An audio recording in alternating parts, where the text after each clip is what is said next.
He was still laughing when I stepped outside. A bright red smear ran across my garage door, the words trailer trash dripping in uneven lines. The spray can was still in his hand. He didn't even try to hide it. Just stood there in broad daylight, grinning like he'd won something. I didn't say a word, just stared at the mess. My fists clenched, but my voice stayed calm. That's what years of discipline teach you. Never react first. Don't bother cleaning it up, the kid sneered. My mom runs the HOA. She said you'd be gone by next week anyway. That's when it clicked. I'd seen him once or twice. Around the block, revving his obnoxiously loud car at midnight, throwing soda cans into neighbors' yards. He was the spoiled kind, untouchable because of his last name. And now I knew who he belonged to. Karen. I should have seen this coming the moment she slid that fake HOA violation under my door last week. Your truck is an eyesore, it read, typed up like it came from an official board. Problem is, there is no HOA here. Not a real one, anyway. But Karen doesn't need real rules, she makes her own, at least she thinks she does. The kid finally tossed the spray can onto my lawn. Good luck selling this dump after that, he said, and walked off like he owned the block. I went back inside. My hands were shaking, but not from fear. I walked past the living room where my daughter's school backpack sat untouched. She was still at her friend's house, thank God. I didn't want her to see this. I pulled out my phone, but not to call the police. I called someone else. Someone Karen wouldn't expect. Because the thing about living quiet is, people forget who you used to be.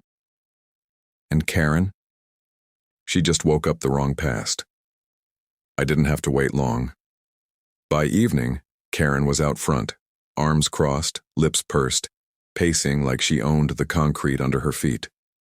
Her son lounged on their porch, phone in hand, probably bragging about what he did like it was some prank video. She caught me the moment I stepped out. "Oh good, you're alive," she said, voice dripping with sarcasm. "I assumed you'd be halfway packed by now. You did get the violation, right?" I stared at her. "Yeah. The one with the fake HOA letterhead and no signature?" She flinched, just barely. But it was there. "There's nothing fake about it," she snapped. "I'm the acting president of the Community Advisory Board. We vote on appearances and conduct. That includes garage clutter and inappropriate vehicles." "Right," I said, "except the advisory board dissolved 3 years ago." She blinked. I could almost hear the gears in her head screech to a stop. "You're not supposed to know that," she said quietly. "But I do." I stepped closer. "And I also know that what your son did today counts as vandalism. I've got the footage. 2 angles. Motion detection caught the whole thing. Him walking up, tagging the door, running his mouth about you." She tried to regain her smugness. "It was a harmless joke. Boys will be boys." "Is that what you'll tell the judge?" I asked, dead calm. She laughed, but it sounded forced now. "Judge? Honey, no one's going to take your side. You're renting. You don't even own this house." I paused for just a second, long enough to make her believe she was right. Then I said, "I bought this house last year. Cash. Through a trust fund under my daughter's name." The smile vanished off her face like a light switch had been flipped. "Yeah," I added. "Might want to do your homework next time before threatening the wrong neighbor." She opened her mouth to argue, but that's when the sheriff's car turned onto our street. No lights, no sirens, just smooth, slow roll toward my driveway. Karen's face went pale. Her son finally looked up from his phone. And me? I just smiled. Karen's son stood up so fast his chair tipped backward and crashed on the porch. He looked between me and the sheriff's car like he was trying to figure out if this was still a joke, or if the consequences had finally caught up. Karen's voice cracked first. "Did you call them? Over some paint?" I didn't answer. I didn't need to. The deputy stepped out calm but serious. He wasn't the type who got pushed around. Not by loud Karens, and definitely not by teenage punks with spray cans. "Evening," he said, nodding toward me. "Mr. Reyes?" "Right here," I replied. Karen stormed up before I could say anything more. "This is absolutely ridiculous," she barked. "I'm head of the HOA and—" The deputy held up a hand. "Ma'am, we've already checked. There's no active HOA in this neighborhood, and the documents you've been distributing, they don't hold any legal authority." Her mouth opened, then shut. For the first time, she looked unsure of herself. The deputy turned to me. "You said you had footage?" "2 cameras. One above the garage, one across the lawn," I said. "Shows him walking up, tagging the garage, admitting it, and referencing his mother's position." Karen's son was now ghost white. "Got it," the deputy said. "We'll collect the footage. This falls under vandalism of private property, likely a misdemeanor, but it escalates if there's prior behavior or intimidation involved." Karen spun toward her son. "Did you seriously spray that garage?" He didn't answer. The deputy didn't wait. "Sir, I'm going to need you to step over here while we review the footage." The kid didn't move. His face was flushed, fists clenched, but there was no swagger now. No laughing, no mocking. Just fear. And Karen? She was frozen. She looked like someone who'd been running a game for so long, she forgot what would happen when someone called her bluff. "Wait," she stammered. "This is all being blown out of proportion. He's a minor. We can settle this privately." The deputy raised a brow. "You impersonated a legal body and issued fraudulent documents to multiple residents. That's a separate investigation." And that's when it really hit her. This wasn't about just some paint anymore. This was about power, hers slipping away in real time. Karen's hands were trembling now. She tried to laugh it off, but it sounded thin, like a window cracking. Under pressure. "Okay, this is getting crazy," she said. "We're neighbors. We don't need cops involved. I can have him repaint the garage tomorrow. Or we can just settle this like adults." The deputy didn't even blink. "Ma'am, this isn't a negotiation. Your son committed vandalism, and you've been distributing false legal notices.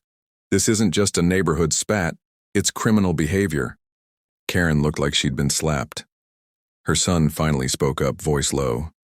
"Mom, I didn't think he'd call the cops." I stayed silent. Let them stew in it. Let it settle. The deputy motioned toward his partner, who had just pulled up behind him. "We'll take him in for processing. You'll be contacted by juvenile services, and you," he looked at Karen, "might want to speak with a lawyer." She started to step forward, but her son suddenly snapped. "I told you not to mess with him," he shouted. "You're always doing this, acting like you're queen of everything." The silence that followed was sharp. The neighbors, who had begun peeking out from their windows and porches, now had a front row seat. Karen turned red. "Watch your mouth." But the deputy had heard enough. They gently cuffed her son and walked him to the car. He didn't resist. He didn't even look back at her. Karen stood frozen. Her mouth was still moving, but no words were coming out. I finally spoke, calm and cold. "You said I didn't belong here, that my truck was trash, that my house didn't fit in. But the real problem, Karen, is you." She turned to me, eyes full of hate, but no fire left in her voice. "And for the record," I added, "this house, it's mine. Bought it after retiring. 32 years in the Navy. Taught combat logistics and urban containment. I don't scare easy." Karen didn't respond, just stood there, her empire of control crumbling in front of the whole block. And in that moment, for the first time, she looked small. By the next morning, everything had changed.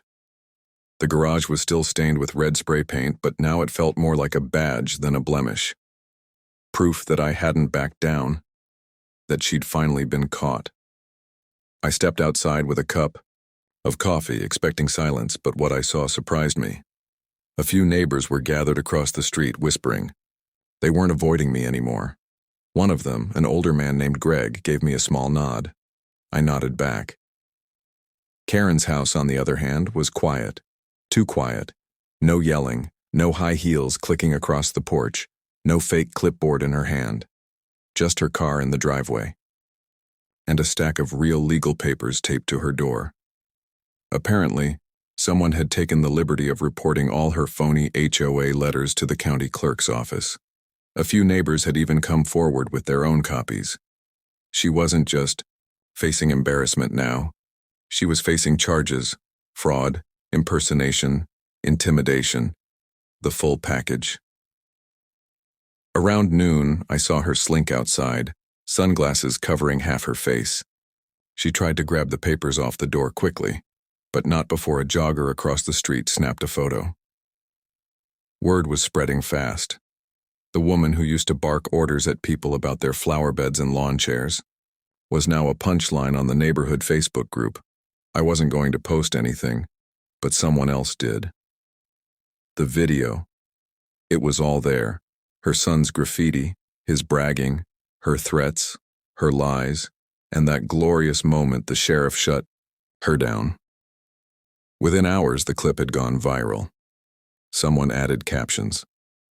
Karen, HOA queen, reality, no authority. People ate it up. I couldn't scroll for 5 minutes without seeing another comment like, "That Navy vet handled it like a boss. Justice served with a side of calm rage. This is why you don't mess with quiet neighbors." But the part that really hit? The comments from other veterans, other families, people who had been bullied by fake HOA tyrants just like her. People thanking me for standing up, for not folding. And just like that, Karen didn't just lose control of the block. She lost control of her narrative. That evening, I finally opened the garage. I'd left the spray-painted words untouched all day, partly out of stubbornness, partly as a warning.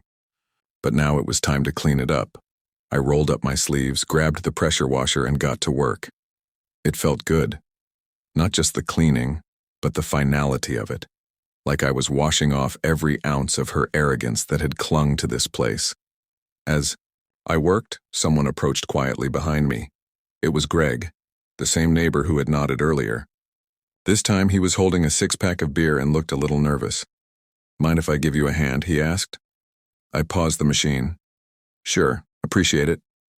We worked in silence for a bit, then he finally said, "Didn't know you were Navy." "Didn't advertise it," I replied. He nodded slowly. "You didn't have to. You handled all that better than any of us could have." A few more neighbors wandered over. First one, then another. Before I knew it, 5 of us were scrubbing, rinsing, talking quietly, laughing even. Someone offered to repaint the whole door. Another neighbor brought over pizza. It felt like the block was waking up from a long sleep. Like Karen had been this fog hanging over everyone, and now that she was gone, or at least silenced, they could breathe again. Across the street, Karen peeked out from behind her blinds. Watching, she didn't come out, didn't yell, didn't threaten. She just stood there, powerless. Greg leaned over and said, "You know the best part? Her son's hearing is next week. Word is the judge isn't going easy on him, not after what came out about the fake citations and how long she's been harassing people." I nodded, then looked at the clean garage. "Funny," I said. She thought owning the block meant controlling people, but real ownership? I pointed to the neighbors around us. "That looks more like this."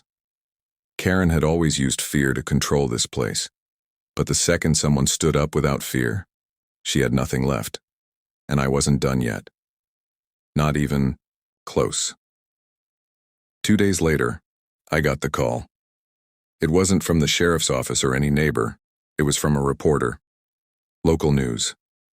She said someone had tipped her off about the incident, the video, the fake HOA letters, and the quiet vet who brought the whole thing down without ever raising his voice.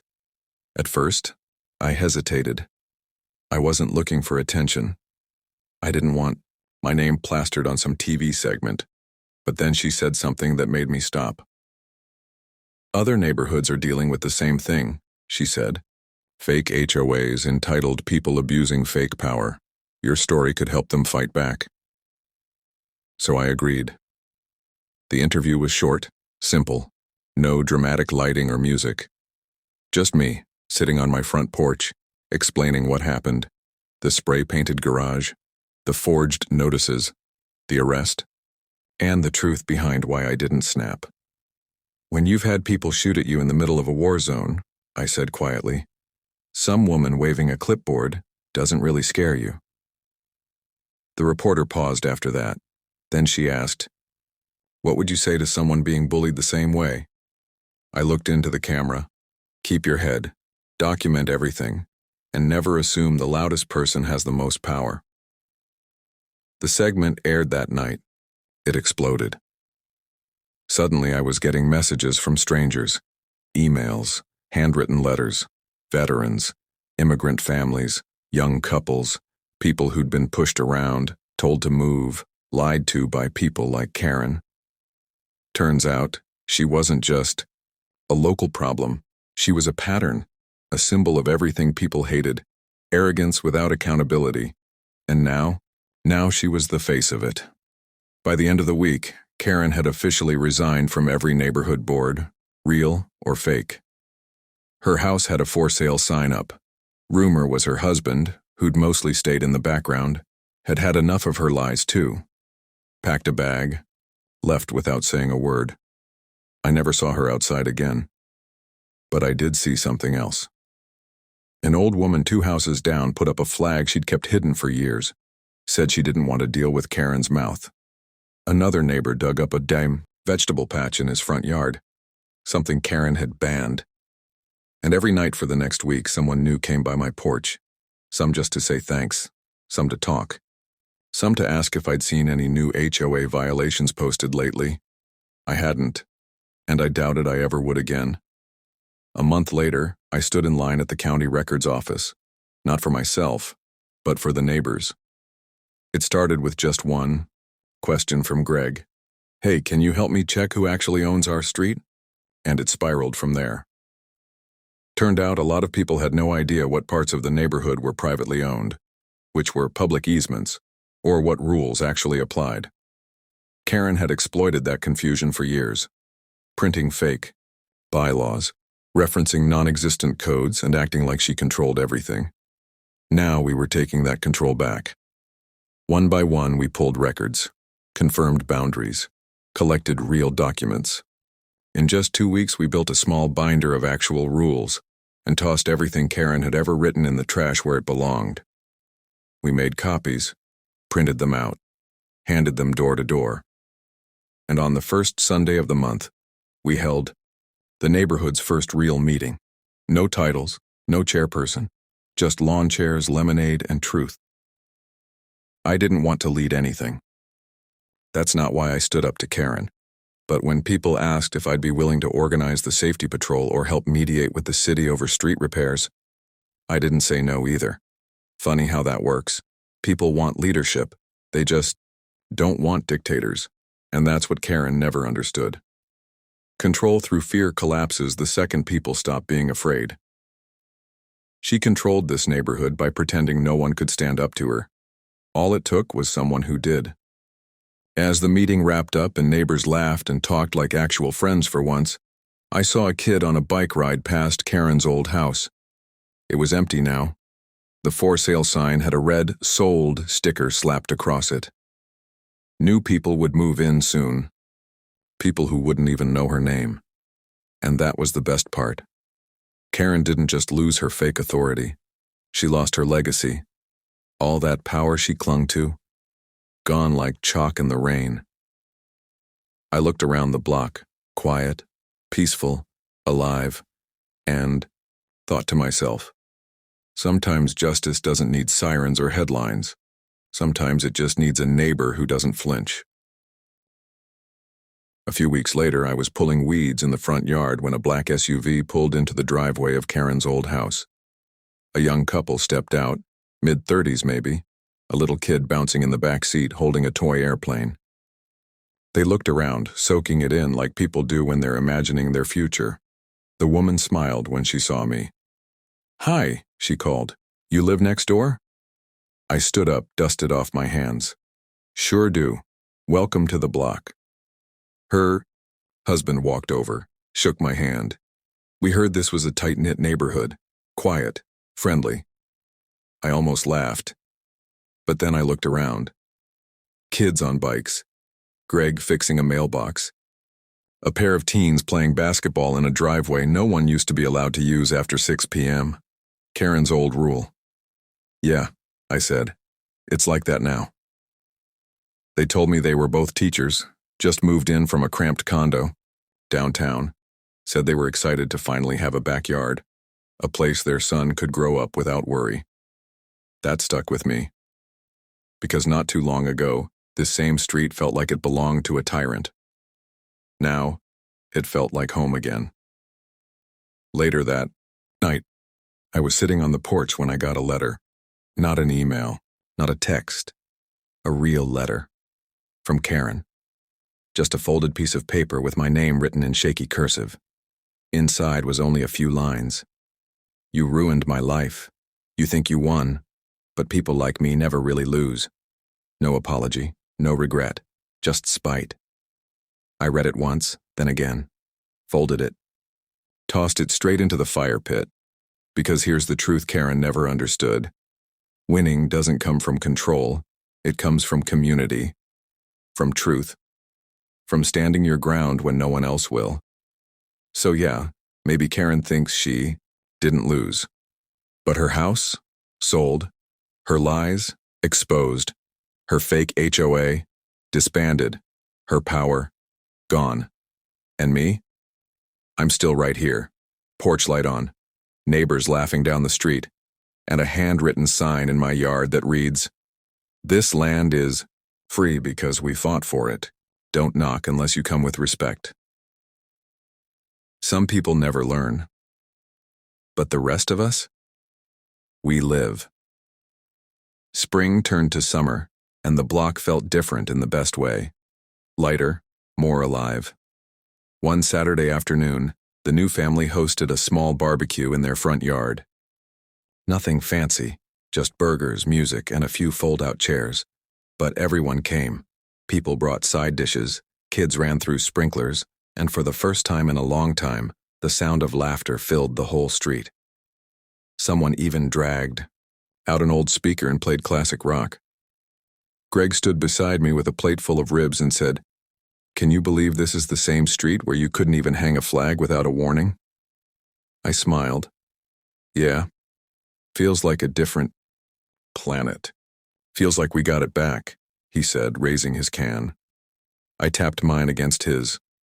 To the block. Later, as the sun dipped low and the sky turned orange, the little boy from next door ran over to me. He pointed to the side of my garage, now fully repainted, and asked, "Is that where the bad lady wrote the mean stuff?" I crouched down. "Yeah, buddy, but we cleaned it up." He nodded slowly, then said, "My dad says you're a hero." I paused, a lump rising in my throat I didn't expect. "Nah," I said quietly. "Just someone who didn't walk away." And that's when I realized something. It was never about beating Karen. It was about the people she silenced. The fear she fed on. The way she made good folks feel small just to feel big herself. That fight wasn't just for my garage. It was for every person on this block who thought they didn't have a voice. Now they knew they did. As night fell and people packed up, I looked around at the street I used to just live on, and now truly felt part of. Families, flags, laughter, no fake citations, no threats, just community, just home. And right then, just as the music faded and the porch lights flickered on, I thought about Karen's letter one last time. She said people like her never really lose. She was right about one thing. They don't lose. They get replaced. Weeks passed. The buzz around the story died down, but the change stayed.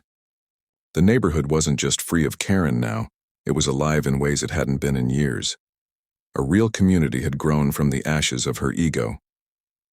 Then one evening, I got a knock at the door. It was Sheriff Diaz, the same one who had arrested Karen's son that day. He wasn't in uniform this time, just jeans and a black polo. Behind him stood a man in a suit, tall, well-spoken, and holding a briefcase. "Mind if we come in for a moment?" Diaz asked. I stepped aside. "Sure." The man introduced himself as a representative from the district attorney's office. He opened his briefcase, pulled out a thick folder, and placed it on my kitchen table. "We've been building a case," he said, "and not just against her son. We've got evidence now. False documents, impersonation of legal authority, even identity fraud." I blinked. "Wait, you mean Karen?" Diaz nodded. "Her son's arrest opened a whole trail. Turns out she's been signing HOA violation letters under someone else's name, someone who doesn't even live in this county. She forged signatures, filed fake liens, and impersonated legal officials on multiple occasions." The DA reppy flipped open the folder. Photos, printouts, a copy of the fake HOA board member ID card Karen used. It was worse than I thought. Much worse.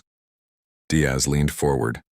"She's being indicted on 6 counts. Her arraignment is next month. We wanted to let you know because, well, your case helped start all this." I was quiet for a moment, processing it all. Then I asked, "What happens next?" "She'll likely try to make a deal," the rep said. "But we're pushing for a full trial. People need to see what she did, and that it's not just some neighborhood squabble. It's fraud. It's abuse of power." Before they left, Diaz looked at me and said, "You didn't just clean your garage, you cleaned up this whole block. Maybe more than that." After they were gone, I sat at the table for a long time, staring at that folder. Karen always thought she was untouchable. That if she shouted loud enough, forged enough papers, scared enough people, no one would ever question her. But she forgot one thing. Lies don't last. Truth does. And when the truth knocks, it brings backup. She started a war over a driveway. But now she'd have to answer to a courtroom. And this time, no clipboard would save her. The trial made headlines. Not national ones, but big enough in our state to get people talking, especially in suburban neighborhoods that had dealt with their own Karens. The courtroom was packed on the first day. Reporters, former neighbors, even a few of her old friends who now wanted nothing to do with her. She walked in wearing a gray suit like she was attending a charity brunch. No apology on her face. No guilt. Just that same smug confidence that used to send chills through our neighborhood. But this time, no one was flinching. The prosecution laid everything out. How she forged HOA documents, filed fake liens to scare people into compliance, used someone else's identity to claim legal authority, and even went as far as issuing phony violation tickets to renters and immigrants who didn't know better. Every lie, every scare tactic, exposed under oath. And then came the footage. The video of her son spray painting my garage. The soundbite of him bragging, "My mom runs the HOA." The court went silent. I watched Karen shift in her seat. For the first time, she didn't look composed. Her lips tightened. Her eyes flicked around the room, maybe searching for someone to back her up. But there was no one left. Because power built on lies is lonely in the end. My testimony was short, calm. I told the truth, nothing more. I didn't need to embellish. Her actions were loud enough on their own. When the judge read the verdict, guilty on all 6 counts, Karen didn't say a word. She didn't scream. She didn't cry. She just stood there like a statue, frozen, in a world she no longer controlled. Sentencing was set for next month. Outside the courthouse, a reporter asked me what I thought. I said, "She treated people like she owned them. Like she owned the rules, but in America, you don't get to pretend to be the law. The law catches up to you." The clip went viral. A few days later, I got a letter. Not from Karen, from a man in Iowa, a father. He said his family had been bullied by a fake HOA for years and never thought they could fight back, until they saw our story. He ended it with one line that stuck with me. "You didn't just beat her. You reminded the rest of us we could, too." That's when it hit me. This story wasn't about Karen anymore. It was about every person who's been silenced by fake power. And now, they were starting to speak up. Karen's sentencing day felt surreal. I didn't plan to go, but when I woke up that morning, something told me I needed to see it through. Not out of revenge, just to witness the end of something that had once held so much weight over our lives. The courtroom wasn't as packed this time. No cameras. Just a few familiar faces, neighbors sitting quietly, waiting. Karen stood before the judge, her once proud posture now slightly hunched. Her lawyer argued for leniency, said she was misguided, not malicious, said she was under stress, said she only wanted order in her community. But the judge didn't buy it. He leaned forward, steepled his fingers, and said, "You didn't enforce order. You created chaos. You manipulated, intimidated, and fabricated authority you never had. You used fear to control families, veterans, and children. That's not order. That's abuse." Then he handed down the sentence, 18 months of jail time, followed by 3 years of probation and mandatory community service, under city supervision. She didn't cry. She didn't speak. She just stared straight ahead, jaw clenched like the world owed her something. But outside, the sun was bright, and the air felt lighter. I walked out with Greg and a few others. No celebration, no cheers, just a long exhale, like everyone had been holding their breath for too long. Greg nudged me. "You ever think it would go this far?" I shook my head. I thought I was just cleaning paint off my garage. We, both laughed. Because this fight started with vandalism, and it ended with accountability. As we walked to our cars, a woman from 3 streets over caught up to me. I didn't know her well, just a nodding acquaintance, but she stopped me and said, "Thank you for fighting, for not letting her scare you." I didn't have some big response, just nodded and said, "We all deserved better." She smiled and walked away. And that was enough. That night I sat on my porch again, same spot, same quiet. Only this time I wasn't waiting for the next fight. I was finally at peace. A few months later, the neighborhood looked like a place you'd see in a magazine, not because of how it looked, but because of how it felt. The fences weren't all the same height anymore. A few yards had gnomes, flags, wind chimes, and stuff Karen would have lost her mind over. But no one cared now. Not in a bad way, just in a free way. We had block movie nights. A community garden started in the old vacant lot. Even the crankiest guy on the block let kids use his driveway for chalk drawings. People weren't walking on eggshells anymore. They were walking with purpose, with ownership, in the truest sense. One evening I got a letter again, but this one didn't come from bitterness. It was handwritten by the little boy next door. Just a crayon drawing, really. Me standing beside my garage with a big smile, the sky colored blue, birds flying. Above, and a speech bubble coming out of my mouth that read, "You can't scare good people forever." I stared at it longer than I probably should have, because that single line, scribbled in a kid's handwriting, summed up everything. Karen's power was built on fear. Mine came from not backing down, from standing firm, from believing that no matter how loud or cruel someone acts, they can't erase your rights, your voice, or your dignity. In the end, Karen didn't just lose a house or a case. She lost control. She lost the illusion that fear could keep people quiet. And we gained something bigger. Not just justice, not just peace. We gained each other. And now when I step outside and see families laughing, porch lights glowing, and kids drawing superheroes on the sidewalk, I realize something. This wasn't just about paint on a garage. It was about painting over fear, with courage, with truth, and with a reminder that no matter how entitled someone thinks they are, the people always win when they stand together.